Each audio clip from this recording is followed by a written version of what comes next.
بسم اللہ الرحمن الرحیم الحمد للہ رب العالمین والعاقبۃ للمتقین وصلی اللہ وسلم علی عبدہ ورسولہ نبینا محمد وعلی آلہ وصحبہ اجمعین۔ آج جو حدیث ہم پڑھیں گے یہ حدیث صحیح بخاری میں اور اس کا نمبر ہے 756۔ اس حدیث کے راوی ہیں حضرت عبادہ بن صامت رضی اللہ تعالی عنہ۔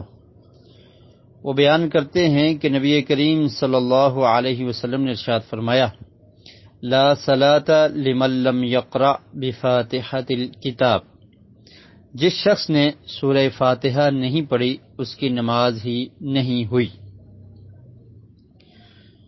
اس حدیث کو امام بخاری رحمۃ اللہ علیہ نے اپنی کتاب صحیح البخاری میں ذکر کیا اور اس پر یہ عنوان یا باب قائم کیا ہے، باب وجوب القراءۃ للامام والمأموم فی الصلوات کلھا فی الحضر والسفر وما یجہر فیہا وما یخافت، کہ سفر اور حضر کی تمام سری اور جہری نمازوں میں، سری کا مطلب جو نماز جس میں قرات آہستہ آواز سے ہوتی ہے، اور جہری سے مراد وہ نماز جس میں بلند آواز سے قرات ہوتی ہے، فرمایا وہ نماز سری ہو یا جہری ہو، انسان سفر میں ہو یا حضر میں ہو، وہ امام ہو یا مقتدی ہو، امام اور مقتدی کے لیے قرات کا واجب ہونا اس حدیث سے ثابت ہوتا ہے کہ امام بھی نماز میں قرات کرے گا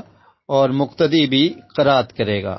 امام اگر آہستہ آواز سے پڑھ رہا ہے تب بھی مقتدی نے قرات کرنی ہے، اور امام اگر بلند آواز سے قرات کر رہا ہے تو تب بھی مقتدی نے قرات کرنی ہے۔ اور وہ قرات کون سی ہے؟ وہ سورہ فاتحہ کی قرات ہے، کیونکہ یہ نماز کا ایک اہم رکن ہے۔ اور جیسا کہ سابقہ روایات میں ہم نے یہ بات پڑھی کہ سورہ فاتحہ کو نماز کہا گیا ہے، اس کا نام ہے الصلاۃ، قسمت الصلاۃ بینی و بین عبدی۔ اللہ تعالیٰ فرماتے ہیں، حدیث قدسی ہے کہ میں نے اس نماز کو اپنے درمیان اور اپنے بندے کے درمیان دو حصوں میں تقسیم کر دیا۔ تو فاتحہ کو الصلاۃ کہا گیا ہے، تو فاتحہ کے بغیر نماز نہیں ہوتی، یہ اس حدیث سے ثابت ہو رہا ہے جو صحیح بخاری کی حدیث آج ہم نے پڑھی ہے۔ اللہ رب العالمین سے دعا ہے کہ اللہ تعالیٰ ہمیں احادیث کو سمجھنے کی اور ان پر عمل کی توفیق نصیب فرمائے۔